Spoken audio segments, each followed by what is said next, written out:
This hearing, it will provide an explanation of the RNG project, and I will allow for questions or comments from the audience. And so notice of this public hearing was provided at the following locations. So it was in person here at the MCUA facility, also on the MCUA website, mcua.com, as well as in two local newspapers, the Home News Tribune and the Courier News. So this is an overview of the public comment period. So the public notice was issued June 20th, 2024, per the regulations. That's at least more than 30 days before today's date. Today's public hearing, July 23rd, 2024. Following tonight's hearing, the NJDEP will issue an environmental decision statement, which will be posted on the MCUA's website. And that will begin a 30-day public comment period. So in addition to providing comments at today's hearing, you can also submit comments in writing to the following. And we have an opportunity to both mail comments to that following address, as well as emailing comments to mdinno@mcua.com. So this is an overview of the Middlesex County Utilities Authority service area. So the trunk sewer system includes approximately 50 miles of sewer piping. The sewer service system, it includes 5 pump stations, which pump the raw sewage to the MCUA's central treatment plant, or CTP. The MCUA serves 36 municipalities, 25 in Middlesex County, 8 in Somerset County, and 3 in Union County, as well as 3 direct industrial corporations. And the population served by the MCUA is approximately 900,000 people.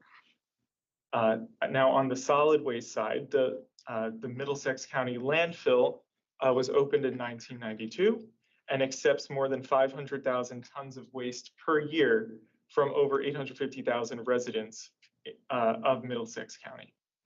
At the landfill, there is a landfill gas collection system, which I will discuss a little bit more in a few moments, and that captures naturally occurring landfill gas and transports it to the central treatment plant for usage. So a little bit more on the existing conditions at the MCUA's plant. So there is the cogeneration facility, which was constructed in 2000. So it's approximately 25 years old as we speak. It receives landfill gas produced at MCUA's Middlesex County landfill in East Brunswick. The location of the cogeneration facility can be seen on the graphic here, which is within the central treatment plant site. At the central treatment plant site, hydrogen sulfide is removed from the landfill gas and combusted via gas turbines to produce electricity. The cogeneration facility produces up to 17 megawatts of electricity, which powers most of the MCUA's central treatment plant. And when the cogeneration facility is down for maintenance, the landfill gas is combusted at the landfill via 2 flares untreated. The cogeneration facility is, as indicated by the age, nearing the end of its useful life, and outages have increased, which requires more flaring at the landfill.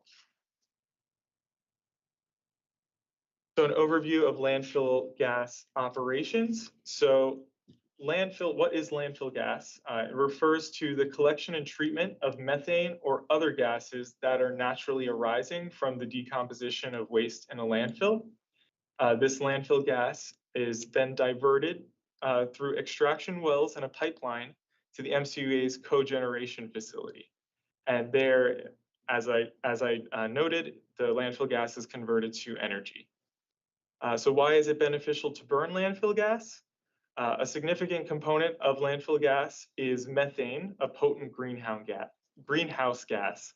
By burning the methane, we are reducing the environmental impact and displacing the need for other fossil-fired fuels to generate the electricity necessary to operate the central wastewater treatment plant.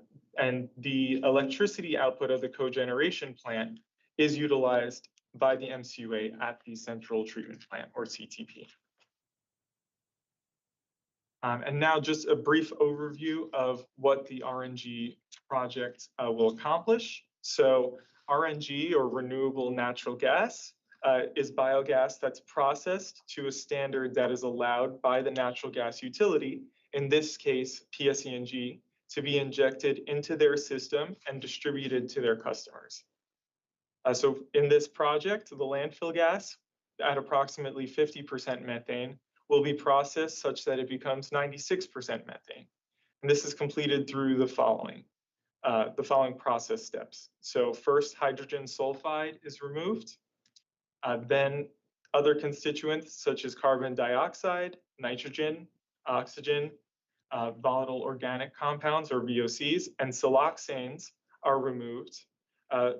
And then compressor and cooling systems are required to further treat the gas and inject it into the utility. And the reject and tail gases are combusted via a flare and a thermal oxidizer, which reduces the emissions and breaks down any other substances.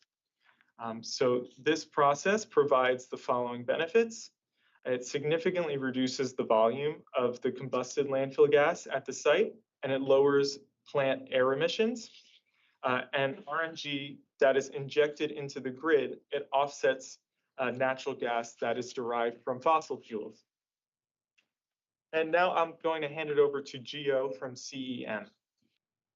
So thank you very much. That was a great explanation. So to just go for a bit further into the details, as you can see on the slide here, this is the process flow diagram, how we treat the landfill gas to turn it into renewable natural gas.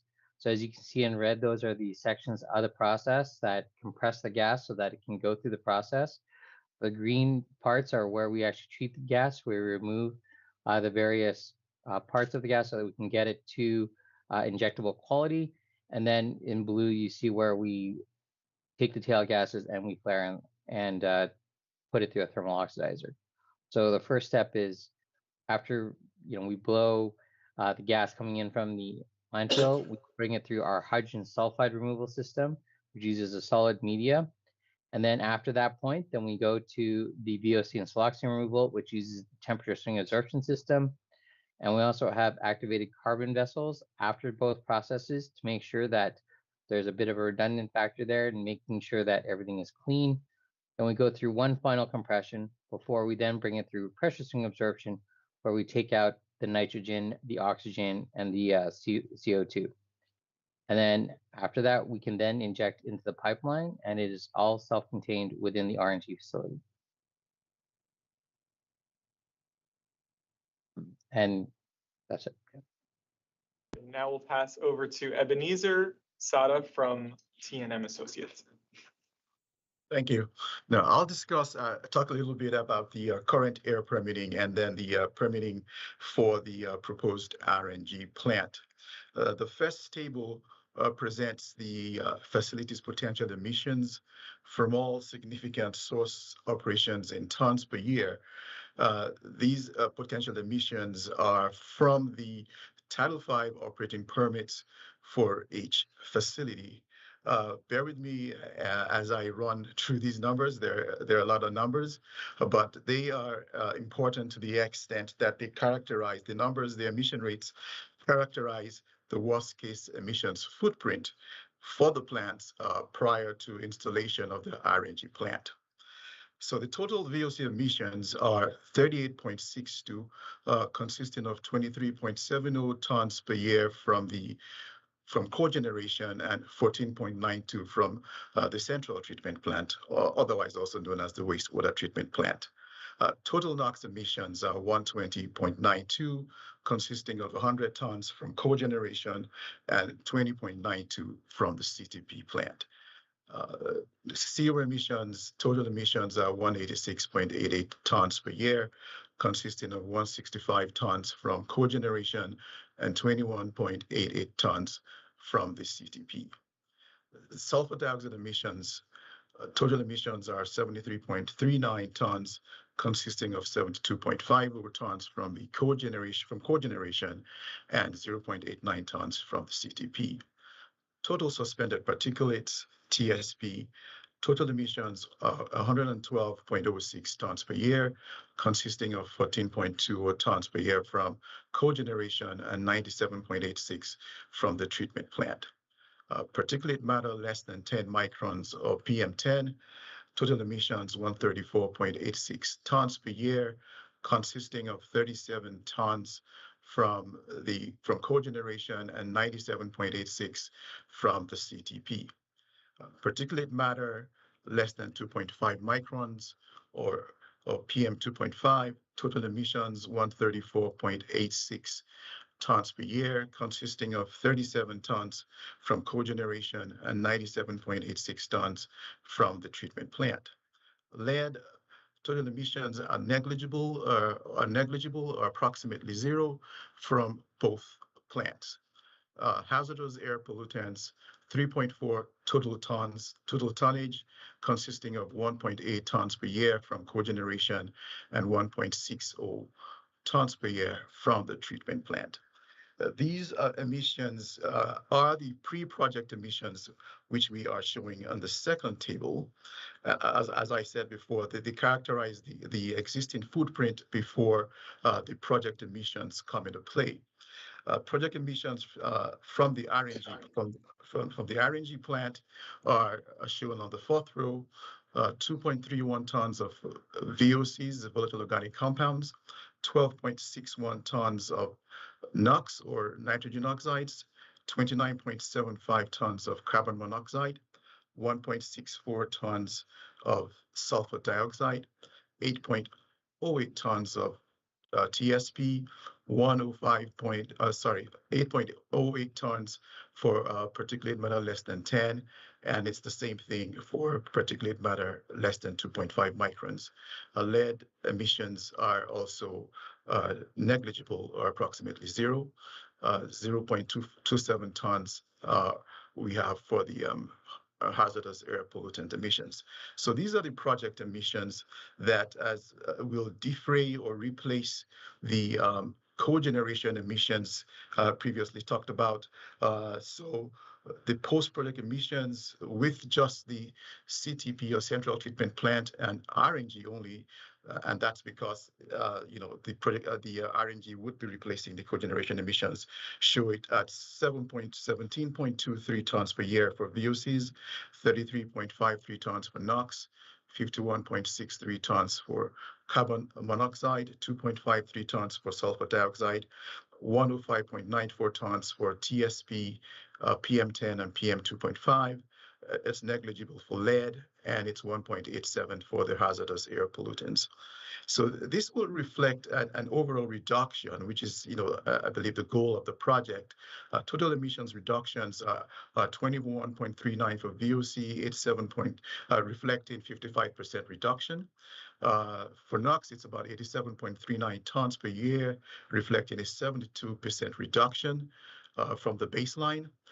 Zero emissions show a reduction of 135.25 tons per year, and that reflects a 72% reduction. For SO2 or sulfur dioxide, it's 70.86 tons per year reduction, which translates to 97% reduction overall. For total suspended particulates, we're seeing a reduction of 6.12 tons per year, which reflects a 5% reduction. For PM10 and PM2.5, the reduction is 28.92 tons per year, which reflects an overall reduction of 21%. For the hazardous air pollutants, the reduction is 1.53 tons per year, which reflects an overall reduction of 45%.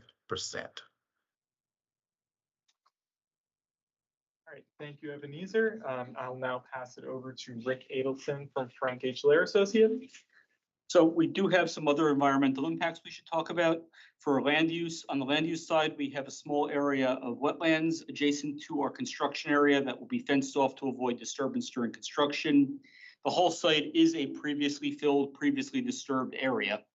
As a result, the site is considerably higher than the existing surrounding area and above our coastal flood elevations and above floodplains.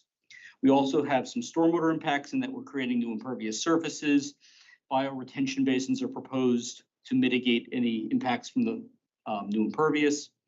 Cultural resources, as I indicated, this is a previously disturbed site, and the cultural resources study from previous projects show that this area has no cultural impacts.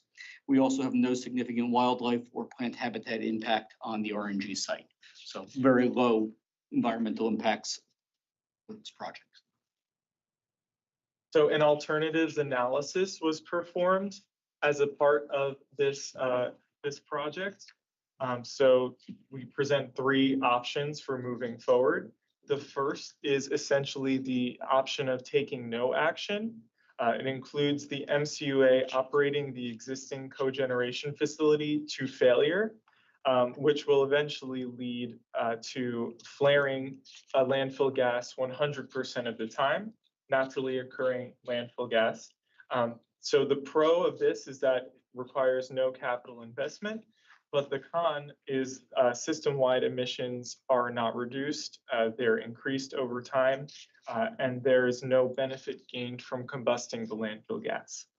The second option is the MCUA replaces the cogeneration facility in kind, and it continues to combust gas on site and offset plant utility electricity usage.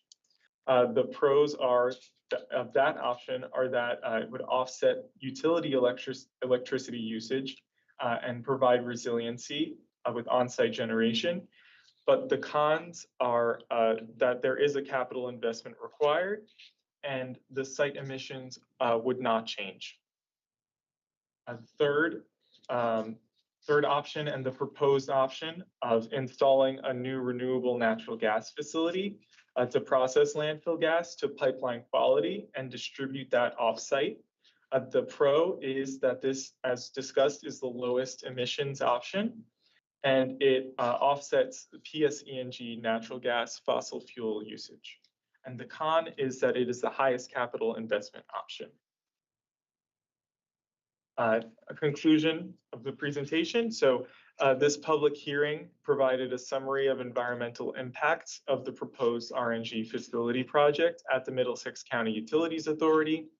The proposed RNG facility in summary will replace the existing cogeneration facility to process the landfill gas that's occurring at the MCUA's Middlesex County landfill. And the air emissions at the RNG facility will be lower than that of the existing cogeneration facility. All right, so I'll hand it back over to the executive director. Thank you, Christian. Are there any public comments at this time? Is there any member of the public that wishes to make a comment? Hearing none and seeing none, we're going to take a moment now and thank you all for attending our presentation. The next steps here are for the DEP, the New Jersey Department of Environmental Protection, to issue a level 2 environmental decision statement and a 30-day public comment period following that statement.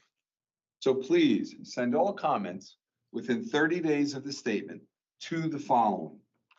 You can mail written comments to Mr. Michael Danino, the Environmental Quality Administrator here at the Middlesex County Utility Authority, P.O. Box 159 at 2571 Main Street Extension here in Sayreville, New Jersey, 08872.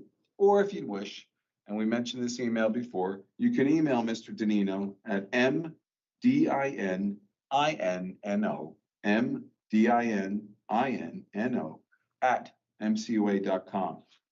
We thank you very much for taking the time to join us. We look forward to your comments, and we look forward to moving forward on this project. Thank you very much.